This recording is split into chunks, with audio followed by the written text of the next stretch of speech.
Welcome to day 29 of mini vlog மக்களே. இன்றைக்கி பார்த்தீங்கன்னா நானும் எங்கள் அக்காவும் மூவி பார்க்குறதுக்காக சிதம்பரத்துக்கு தான் போயிட்டுருக்கோம். ஒரு வழியில் கிளைமேட் சும்மா வேறு லெவலில் இருந்ததுங்க. அப்படியே இந்த பழைய பாட்டெலாம் கேட்டுட்டு போயிட்டு இருந்தோம். அப்படியே தேட்டருக்கு வந்தோடனே பிளாஸ்ட் படத்துக்கு டிக்கெட் எடுத்துகிட்டு படமும் போட்டாங்க. நேராக உள்ளே போயிட்டோம். உண்மையை சொல்லணும்னா படம் உண்மையிலே வேறு லெவலில் இருந்ததுங்க. ஃபுல்லாகவே ஃபைட் சீன் தான். உங்களுக்கு இந்த கரைத்தையெல்லாம் தெரியணும்னா கன்ஃபார்மே இந்த படத்தை போய் பாருங்கள். செம மோட்டிவேஷனாக செம இன்ஸ்பிரேஷனாக இருக்கும் இந்த படம் உங்களுக்கு. அப்படியே படம்லாம் முடிச்சு நேராக வெளில வந்தோடனே மணி 6:30 ஆயிடுச்சு.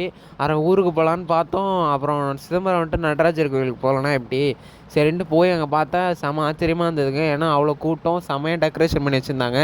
என்னன்னு கேட்டால் வர ஞாயிற்றுக்கிழமை தேர் போல் செம டெக்கரேஷன், குளத்தெல்லாம் வேறு லெவலில் டெக்கரேஷன் பண்ணி லைட்டிங்லாம் வேறு லெவலில் இருந்தது. ரொம்ப பசிக்க ஆரம்பிச்சேன்னே ஒரு பேக்கரிக்கு போய்ட்டு நிறைய ஸ்நாக்ஸ்லாம் ஆர்டர் பண்ணி சாப்பிட்டோம். சாப்பிட்டு வெளில வந்து பார்த்தா அவ்வளோ மழை பெஞ்சிருக்கு. அப்புறம் ரொம்ப நேரம் மழை நிற்கும்னு வெயிட் பண்ணிகிட்டே இருந்தோம். மழை நிற்கவே இல்லை கடைசி வரைக்குமே.